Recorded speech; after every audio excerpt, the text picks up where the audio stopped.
என் கதை என்ன காவியமா, ராமாயணமா, சினிமாவா எடுக்க? எத்தனையோ புதுவிதமான கதைகளை தான் இது வரைக்கும் சொல்லி பார்க்கிறோம்.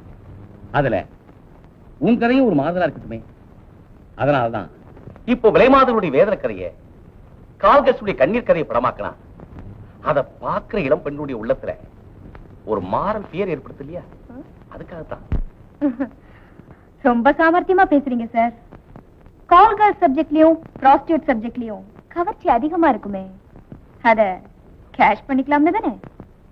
கவர்ச்சிங்கிறது எங்களை பொறுத்தவரை ரெண்டாம் பட்சம் தான். ஏன் சார், சினிமாவினாலதான் இந்த உலகமே கெட்டு போறதா சில பேர் சொல்றாங்களே. திருத்துறதா நாங்க சொல்றோம், கெடுத்துறதா சில பெரியவங்க சொல்றாங்க. ஆனா என்ன கேட்டா அது ரெண்டுமே இல்லைன்னு தான் சொல்லுவேன். ஏன்னா சினிமாவனால இந்த சமுதாயத்தை திருத்த முடியும்னா அப்புறம் அரசாங்கம் இருக்கு, கோர்ட் இருக்கு, போலீஸ் இருக்கு, காவல் இருக்கு. சினிமா படம் எடுத்தே திருத்த வேண்டியதானே? Is it possible? அதே மாதிரிதான் சினிமாவனால சமுதாயம் சீரழிஞ்சிருந்தா சொல்றோம். சினிமா உலகம் வந்து எத்தனை வருஷம் இருக்கும்? ஒரு 50 வருஷம் இருக்குமா? அதுக்கு முன்னாடி இந்த உலகத்துல பாவங்களே நடக்கலையா? கொலை, கொள்ளை, கற்பழிப்பு, விபச்சாரம் எதுவுமே நடக்கலையா? சரி வேண்டாம், ராவண எந்த சினிமாவை பார்த்தா சீதை சிறைய எடுத்தான்? பாவ புண்ணியங்கிறது ஒவ்வொரு மனுஷனுடைய மனசுலயும் இருக்கு. தண்டனைக்கு பயப்படுறவன் தப்புகளை செய்ய மாட்டேங்கிறான், எதுக்கு துணிஞ்சவன் எதையும் செய்யறான். அது சரி, உன் கதை என்னன்னு கேட்கறதுக்காகத்தானே உன்னை இங்க நான் வர சொன்னேன். உன் கதையை சொல்லாம என் கருத்துக்களை கேட்டு பேசாம உட்கார்ந்தா எப்படி? சொல்றீங்க. இப்ப நீங்க கால்களா சந்திக்கிற இந்த ராணிதான் ஒரு 5-6 வருஷத்துக்கு முன்னால காலேஜ்களா இருந்தா. அப்போ என்னடி வீட்டுக்கு போறதுக்கு அவ்வளவு அவசரம்? ஆமாண்டி, நேரமாச்சுன்னா வீட்டுல தேடுவாங்க. சும்மா ஒரு காபி சாப்பிட்டுட்டு போயிடலாம். நோ, அதெல்லாம் வேண்டாம், நான் போகணும். சின்ன பப்பா ரொம்பதான் பயப்படுறா. ஏ பாடினா சரி, உங்களுக்காக வரேன். ஏண்டி சாரு, எப்ப பார்த்தாலும் நம்ம ராணி காப்பியை தவிர வேற எதுவுமே சாப்பிட மாட்டேங்கிறாளே. அதானே, பில்லு குடுக்கணுமே பயப்படுறியா? பில்ல வேணா நாங்க தரோம், நீ சாப்பிட்டுடி. பில்லுக்கு நான் பயப்படலடி, எங்க அப்பா அம்மாவுடைய சொல்லுக்குதான் பயப்படுறேன். காஃபி சாப்பிட கூட நான் ஹோட்டலுக்கு வரேன்னு தெரிஞ்சா எங்க அப்பா என்ன கொன்னே போட்டுடுவாரு. டேய் சங்கர், அதோ அந்த ஸ்வீட் 18 உட்கார்ந்துகிட்டு இருக்க, எப்படி நல்லா இருக்குல்ல? அந்த மேக்ஸியா சொல்ற?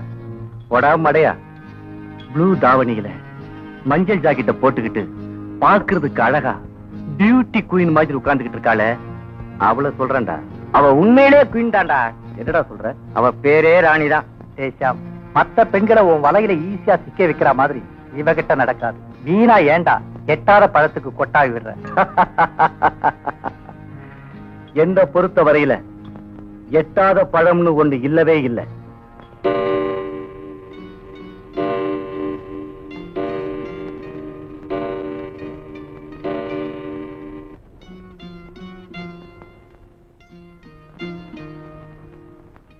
ஏன் பார்வதி, ஒழுங்கா காலேஜுக்கு போய் படிச்சுட்டு வர்ற ஒரு பொண்ணுக்கு காலேஜ் 3:30 மணிக்கு விட்டா வீட்டுக்கு வந்து சேர 1.5 மணி நேரம் ஆகுமோ?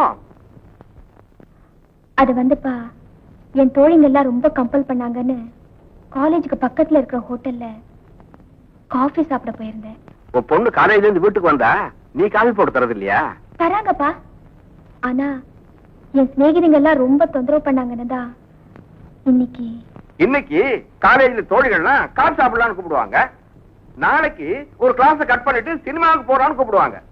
இப்படி அவங்க சொல்றதுக்கெல்லாம் இடம் கொடுத்துட்டே போனா ஒரு பொண்ணுடைய எதிர்கால வாழ்க்கை 4 பேர் மதிக்கிற மாதிரி அமையாது, மிதிக்கிற மாதிரி தான் அமையும். இந்த ஒரு தடவை மட்டும் மன்னிச்சிருங்கப்பா. நாளையில இருந்து காலேஜ் விட்டதும் நேரா வீட்டுக்கு வந்துடுறேன். என்னடி நீ பாட்டுக்கு போயிட்டே இருக்க? வாடி, வழக்கம் போல காசு சாப்பிட்டு போவேன். நான் வரலடி, காலேஜ் விட்டதும் நேரா வீட்டுக்கு வரேன்னு காலையிலேயே சொல்லிட்டு வந்தேன். எனக்காக அப்பா அம்மா வெயிட் பண்ணிட்டு இருப்பாங்க. அப்படியா? Bye bye by.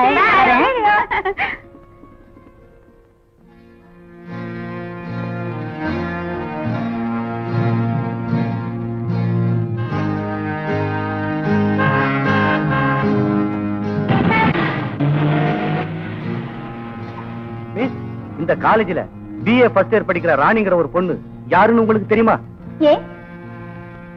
அவங்க அப்பா மிஸ்டர் சதாசிவம் கார் ஆக்சிடென்ட்ல அடிபட்டு ஜெனரல் ஹாஸ்பிடல் சேர்த்திருக்காங்க. இந்த விஷயத்தை அவர் மக ராணி கிட்ட சொல்லி உடனே அழைச்சிட்டு வர சொன்னாங்க. ஐயோ, அப்படியா? அந்த ராணி நான் தாங்க. அப்படியா? சீக்கிரமா வாங்க. பலமா அடிபட்டு இருக்கிறதுனால அவர் உயிருக்கு எந்த நிமிஷத்திலும் ஆபத்து ஏற்படலாம்னு டாக்டர் சொல்லிருக்காங்க. Please get in quick. சீக்கிரம் புறப்படுங்க.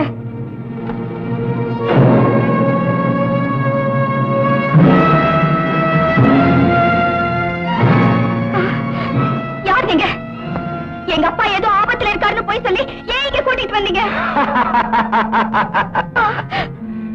மேரா தோஸ்த், நீங்க மேலே இருங்க, இவளை நான் பாத்துக்கிறேன். இங்கிருந்து இவ தப்பிச்சு போயிடுவாங்கிற அனாவசியமான பயம் உங்களுக்கு வேணாம்.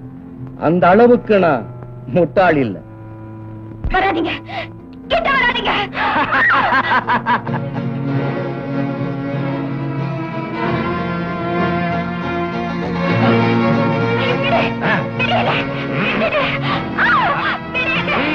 ஐயோ அடப்பாவி, விடு. விடு. இதை விடு.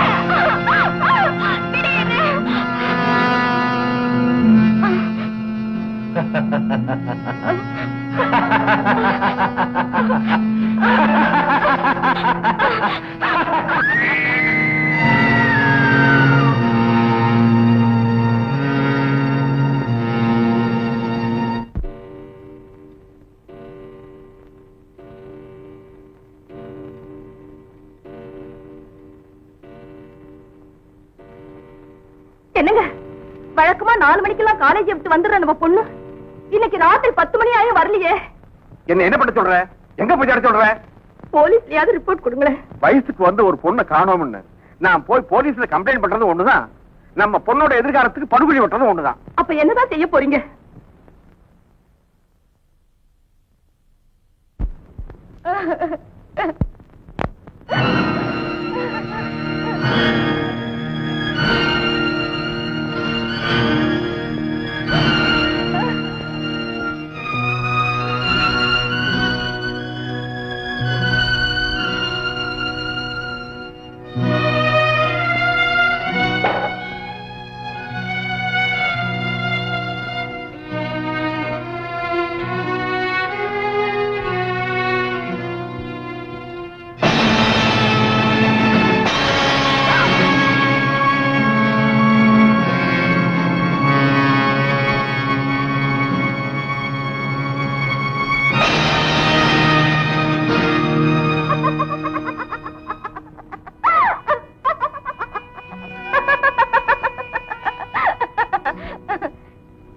என்ன அப்படி பாக்குறீங்க? கதையை சொல்லி முடிச்சதும் கண்ணீர் விட்டு கவலைப்பட வேண்டியவ கலகலன்னு சிரிச்சுக்கிட்டே இருக்காளேன்னு ஆச்சரியமா இருக்க. அழுது அழுது அழுத்து போயிட்டேன். இப்ப என் கண்கள்ல கண்ணீர். No stop. உங்க சொந்தக்காரங்க யாருமே உனக்கு உதவி செய்ய முன் வரலையா? என்ன பெத்தவங்களே இந்த உலகத்தை விட்டு போயிட்ட பிறகு எந்த சொந்தக்காரனும் அவங்க ஃபேமிலியோட என்ன சேர்த்துக்க தயாரா இல்ல. It's all right. இப்பதான் தினமும் ஒவ்வொருத்தன் புதுசா சொந்தக்காரன் ஆயிட்டு இருக்கானே. இருக்கிறவனுக்கு ஒரு வீடு, இல்லாதவனுக்கு பல வீடுன்னு நீங்க கேள்விப்பட்டதில்ல? அடடே, நீங்களே வசனக்கர்த்தா வச்ச உங்ககிட்டயே சொல்லிக்கிட்டு இருக்கேன்னு. அப்புறம் என்னதான் ஆச்சு? காலம்தான் யாருக்காவும் காத்துக்கிட்டு இருக்கிறது இல்லையே. என் வயித்துல ஒரு கரு உண்டாயிடுச்சு. விதைய அந்த 3 அயோக்கியங்க விதைச்சிட்டு போயிட்டாங்க. ஆனா விளைச்சல நான் தானே அறுவடை செஞ்சாகணும். விரும்பாத கருதா வேண்டானா விலகிடவா போகுது. கரெக்டா 10ஆம் மாசம் ஒரு சுபயோக சுபதினத்தில் எனக்கு ஒரு குழந்தை பிறந்தது. கொஞ்ச நாள்லயே போலியோ அட்டாக் ஆயிடுச்சு குழந்தைக்கு. கால் விளங்காத அந்த குழந்தைக்கு வைத்தியம் செய்யத்தான் அந்த காலேஜ்களா இருந்த ராணி இப்ப கால்களா மாறிட்டா. இதுதான் இந்த கிரேட் ராணியோட சரித்திரம். எப்படி, என் கதை நல்லா இருக்கா? சினிமாவா எடுத்தா சில்வர் ஜூப்ளி ஓடுமா? ஓகே, கொஞ்சம் இத வந்துடுறேன்.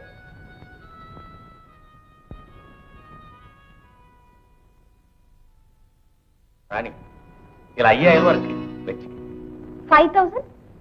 என் ரேட்டே 500 ரூபாய் தான் சார். பரவாயில்ல, வச்சு. என் கதையை விட என் கதை ரொம்ப காஸ்ட்லி போல இருக்கேன். ஓகே, தேங்க்யூ, பாய். பாய். டைரக்டர் சார், மூலக்கதை யார் பேர்ல போடுவீங்க? நிச்சயமா உன் பேர்ல தான். நோ சார், என் பேர்ல போடாதீங்க. சினிமாவா எடுத்தா ஒரு டிக்கெட் அனுப்புங்க. ஏன்னா என் கதையும் காவியமா திரையில